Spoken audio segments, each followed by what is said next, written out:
దినం మొత్తం మన దగ్గరనే ఉంటారు, టీచర్ల దగ్గరనే ఉంటారు. 50% పేద పిల్లల బాధ్యత మా టీచర్ల దగ్గరనే ఉన్నది. ఆ సమయంలో వాళ్ళతో పాటు కలిసి, వాళ్ళతో పాటు ఆడి, వాళ్ళతో పాటు భోజనం చేస్తే ఆ పిల్లలకు ఒక విశ్వాసం వస్తుంది, తప్పు జరగకుండా చూసుకునే బాధ్యత మనకు ఉంటుంది. కాబట్టి దయచేసి మా టీచర్లకు తప్పకుండా పాఠశాలల్లో మధ్యాహ్న భోజనం పిల్లలతో కలిసి మీరు ఎప్పుడైతే చేస్తారో తప్పులు జరగకుండా ఉంటాయి. దానికి ఏం కావాలనో నాకు చెప్పండి, వాటికి కావాల్సిన అనుమతులు కానీ వసతులు కానీ ఏర్పాటు చేసే బాధ్యత నాది. ఎందుకు అని అంటే ఈరోజు ఈ తెలంగాణ ఒక బలమైన తెలంగాణగా నిర్మించాలి అంటే పెద్దలు చెప్పినారు దేశ భవిష్యత్తు తరగతి గదుల్లోనే ఉంది అని. మరి ఇవాళ తెలంగాణ భవిష్యత్తు కూడా తరగతి గదుల్లోనే ఉంది. ఇవాళ ఉస్మానియా యూనివర్సిటీ ర్యాంకింగ్ మెరుగైంది, గతంలో ఉండేదానికంటే చాలా ముందుకు వచ్చిందని చెప్పినప్పుడు నాకు సంతోషమైంది.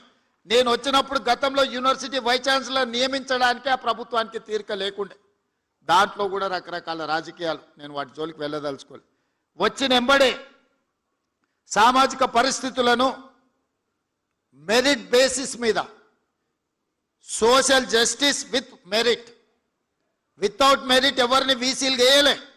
కానీ 100 సంవత్సరాల అవకాశం రాని సామాజిక వర్గాలకు కూడా ఉస్మానియా యూనివర్సిటీ వైస్ ఛాన్సలరు, లేకపోతే అంబేద్కర్ యూనివర్సిటీ, ఇతర యూనివర్సిటీలకు వాళ్ళకి బాధ్యత ఇచ్చి వాళ్ళు ఈరోజు వాళ్ళ బాధ్యత నెరవేరుస్తున్నారు. కాబట్టి ఉస్మానియా యూనివర్సిటీ యొక్క గ్రేడింగ్లో ఈరోజు చాలా అప్గ్రేడ్ అయినాం.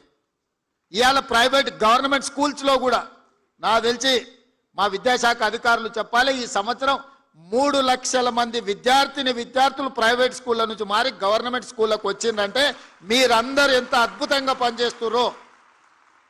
ప్రతిసారి డ్రాప్ అవుట్సే ఉంటుండే, ప్రతి సంవత్సరం విద్యార్థులు తగ్గుకుంటూ చివరికి పాఠశాలలు మూతబడే పరిస్థితి తెలంగాణ రాష్ట్రానికి దాపురించింది.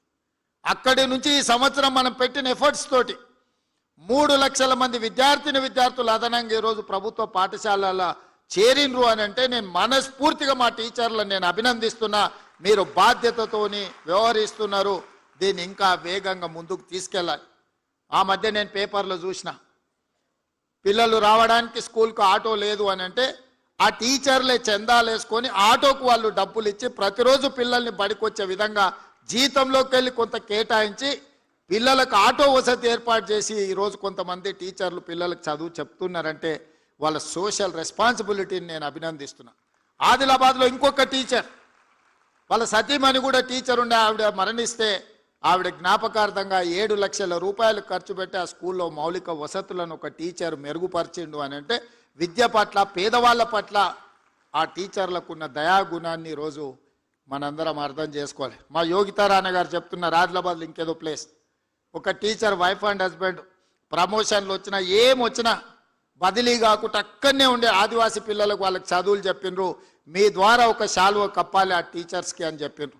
అంటే నేను తప్పకుండా కప్పడమే కాదు, ఏదో ఒకసారి ఆ స్కూల్ని కూడా నేను సందర్శిస్తానని మా ఎడ్యుకేషన్ సెక్రటరీ గారికి నేను చెప్పిన. ఇవన్నీ మీ సక్సెస్ స్టోరీస్.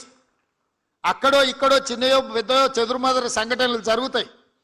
95% మనం ఎఫెక్టివ్గా పనిచేసినా 95% మంచి వాళ్ళు ఉన్నా 2% 3% అనుకోని తప్పిదాలు జరిగితే ఆ 2-3% మన శాఖకు మచ్చ తెచ్చిపెట్టే పరిస్థితి ఉంది.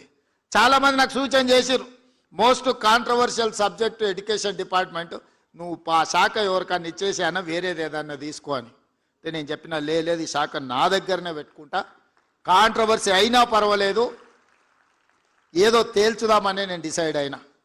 మా అక్నూరు మురళి గారు ఉన్నారు, సార్ అన్నీ బాగానే ఉన్నాయి కానీ ప్రభుత్వ పాఠశాల అంటే 1వ తరగతి నుంచి చదువు చెప్తారు, నర్సరీ, ఎల్కేజీ, యూకేజీ ప్రైవేట్లో చదువుకున్నాక 1వ తరగతికి మన దగ్గరికి ఎందుకు వస్తారని ఆ సమస్య నాకు అర్థమైంది.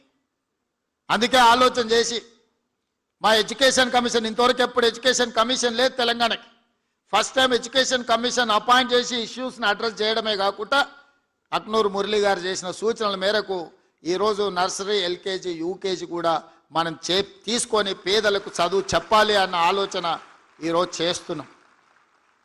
ఎందుకంటే ఈ 3 సంవత్సరాలు ప్రైవేట్ స్కూల్కి వెళ్ళిన పిల్లలు మళ్ళీ గవర్నమెంట్ స్కూల్కి రావాలి అని అంటే రాలే.